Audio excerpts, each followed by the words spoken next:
Honourable members, I want to welcome you to this afternoon sitting. On Monday, 14th October 2024, the Public Accounts Committee on Commissions, Statutory Authorities and State Enterprises expressed concerns about the growing competition faced by the Uganda Post Limited from unlicensed courier companies. According to a market performance report of Uganda Communication Commission for the quarter ended March 2023, 60% of the carrier business is conducted by unlicensed companies.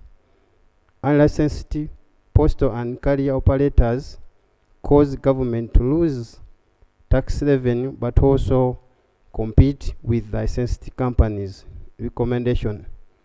The committee recommends that UPL diversifies its revenue streams, while at the same time UCC improves its regulations of the industry to curb unlicensed operators in the market. It is indicated that there was a gap in the collection of the revenue, and they cite that it was the COVID effect. The year immediately after COVID scourge had performed even better than the second year. I don't know how we can close off the COVID effect, but it is continuing to be an excuse to very many entities. From the report that the committee has read, it appears Posta Uganda Limited is being mismanaged, or rather it is not being run as a business. Posta Uganda requires re-engineering, change vision, Financial re-engineering. Exactly, change the strategy.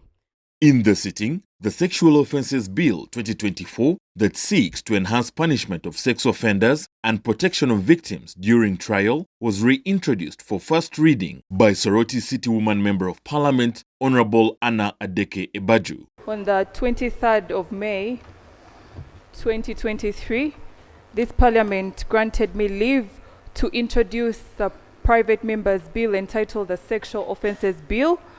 Right Honourable Speaker and Honourable Members, this bill's main object is to consolidate all sexual offences into one piece of legislation. And Right Honourable Speaker, on this subject matter, I have carried out numerous consultations and thereby today beg to lay the Sexual Offences Bill accompanied by a certificate of financial implications as is required under Section 76 of the Public Finance Management Act. Right Honourable Speaker, I beg to lay a bill for an act entitled the Sexual Offences Act 2024, accompanied by a certificate of financial implication. I beg to lay. Thank you. In furtherance to Rule 1291 of the Rules of Procedure, the bill stands referred to the Committee of Legal and Parliamentary Affairs and the Committee of Gender, Labour and Social Development. Also in the sitting, the Speaker, Anita Among, directed the Minister for Finance to present a progress report on the Generating Growth Opportunities and Productivity for Women Enterprises GROW project. They are wondering whether GROW is to benefit the women in Kampala Road, or it is benefiting the women outside there. And the leaders are also saying they don't have the regulations. So they want you to share the regulations and then give us an account of who are the beneficiaries of the GROW. So I want to ask the minister to come to this house and give this house a report. Most of the women have complained that when they go to the banks that these funds have been directed to, they are being asked for collateral in the form of land, and not only land, but they are even going ahead and say that they must have building on that land. They must produce evidence. But it's not only collateral. When you present collateral like women in Rukunjiri, they have agreements of land, but they have tossed them here and there. You bring a land, they say we need a title. You bring a title, they say we need a title which is searched, which is certified. A lot of issues. Cabinet 2 weeks ago, requested us to bring a progressive report. Today Cabinet is discussing that progressive report, but what we have raised here is going to enrich the progressive report, because some of the things that you have raised were not part of the report as far as I had read it before. So, Right Honourable Speaker, we shall abide by the decision, by your guidance on Thursday, to bring a comprehensive report about the issues raised. On Tuesday, 15th October 2024, lawmakers demanded an investigation into the burning of Uganda House during the GenZ-led anti-tax demonstrations in Nairobi, Kenya. The government of Uganda owns a commercial property in Nairobi, Uganda House, as everyone knows, and Uganda House within the twin building on plot 209 and that plot, Kenyatta Avenue. Right Honourable Speaker, the Auditor General reported that the mission proceeded with the procurement of the contractors, as you may see, but we may note that there were delays in the works. Right Honourable Speaker, there were delays, but I think colleagues should note that much as the activities were later executed up to the end, the same building was burnt. So you are going to get challenges of accountability. The building was burnt before handover.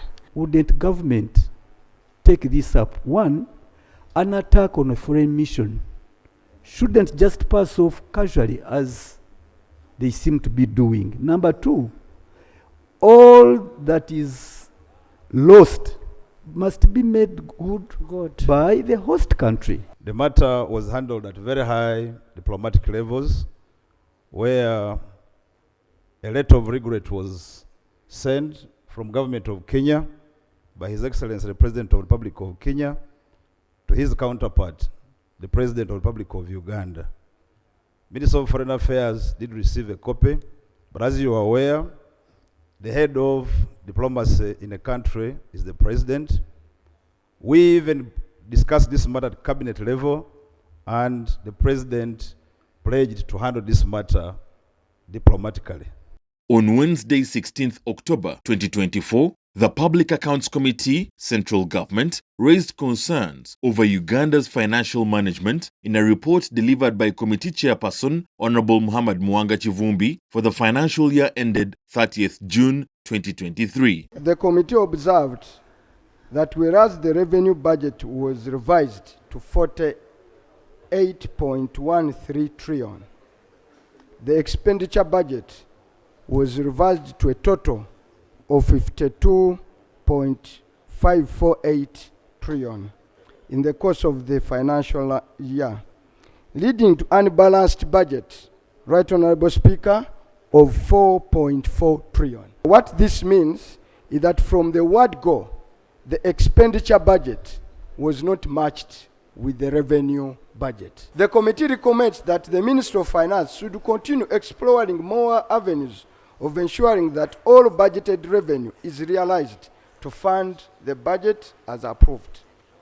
2, Parliament should initiate a process of amending the necessary laws, like the Public Finance Management Act, to tame government's appetite in making unilateral alterations in the budget figures through abusing the 3% window permissible under the current legal regime.